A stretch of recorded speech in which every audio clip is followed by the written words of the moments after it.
Hi, this is Mark, and this is another episode of the ADD Show. I wanted to talk about what is happening in Ukraine and some of the things that we can do to limit Russia and also other dictators in the world. So, what's going on right now is absolute tragedy. It's so sad. We have over 2 million refugees, and it's growing, and it's still very cold in Ukraine. So people are left without heat and food and resources. So anything that you can do to donate to help the cause would be much appreciated. Also, what has been happening is been going on for years. It's really bad foreign policy that kind of led up to this and helped prop Putin. A lot of it is being scared because he has the third largest exporter of oil. So a lot of times when you're dealing with these dictators, you are making a deal with the devil. And not just there, Venezuela and Saudi Arabia. And that's all they have in Russia. They're basically a giant gas station that supplies most of Europe. So this is how they were able to get away with so much. And Putin knew this. And he also knew that there was a fracture with NATO. A lot of people didn't want to stand up or spend more in military. So for years, he's been trying to destabilize Western democracy.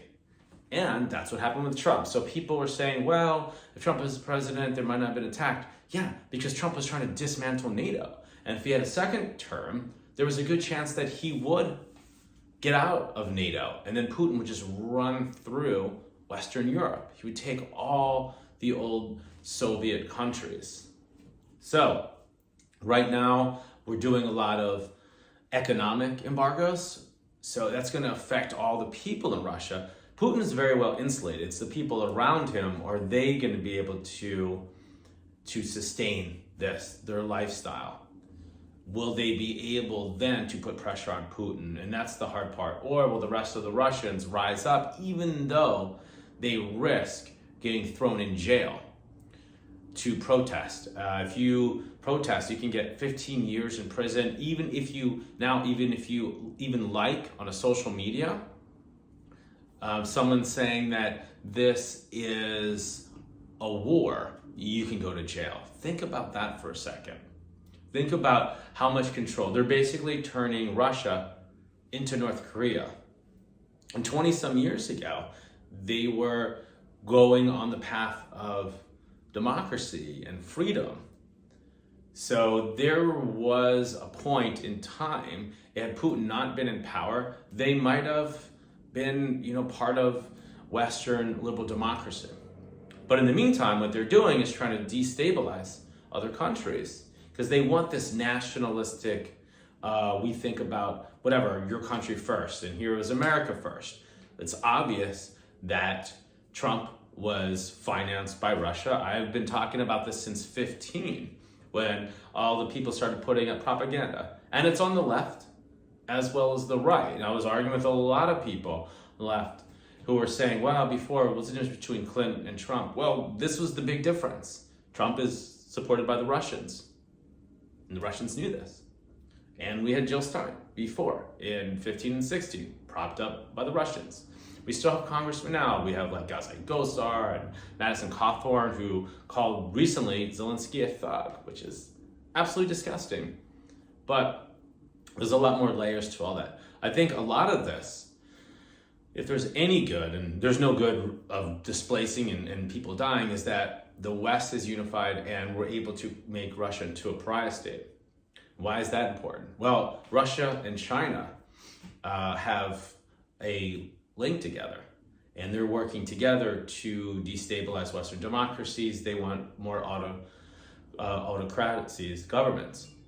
And they know if they're able to get that style of government, then they can rise in power, and it's the leaders who are in power. Basically, the leaders of those countries take all the resources and prop themselves up and insulate themselves and pay off people. And that's how those places work. So if we take Russia out of the equation and cripple them, then China's really isolated. And then what happens is all those other countries like Belarus or even Erdogan's tied to Putin, if you then take those countries out in Syria, then you can hopefully roll back those dictators. And those are starting to rise, Duarte and in Brazil. So this is a very big step also to show those other countries like, hey, the world's unified against dictators. So it's very important that we win, and we also support Ukraine. I do think that we should step up more. I know people are saying no fly zone, but I feel like if we don't take a stand now, then we will be facing Russia as they roll into other countries. The other thing that this was pretty interesting, but the Russian army looks really, really weak. They don't have the supply lines, the soldiers. They're saying we're just in for a year. They didn't even know that they were invading Ukraine. So you have a demoralized army. And they're even saying, the peas are captured, that they already planning their funerals back there.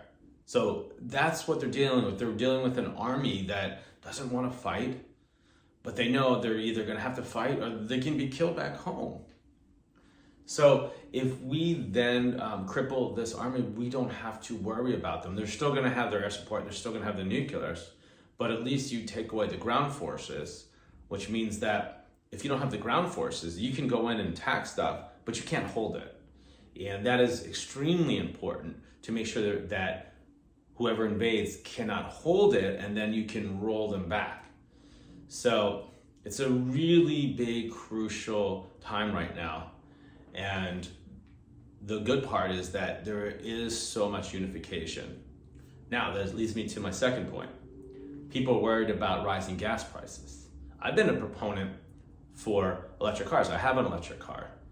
And what happened was a lot of these Republicans were against Build Back Better because they're against wokeness. They're against taking away incentives for electric cars. That started with Trump, and all these other guys got behind it. Well, now you see what the problem was, because for the last 3-4 years, had we have more incentives, there was $7,500 incentive, and a lot of those being stripped away, which means that if you look at the price of the car and the price of the fuel, the electric car can end up being cheaper. So that's kind of what did it for me. And you can set up more charging stations, and you can make those charging stations solar. So you don't have to rely on these countries that have dictators like Saudi Arabia, Venezuela, Russia. If you eliminate those countries, you take away their power. And then those countries aren't able to cause this human suffering on their own people. And that's really where America can take the lead. We can build these charging stations. We can build more electric cars. We can get those going, and we can help the infrastructure in a ton of different countries.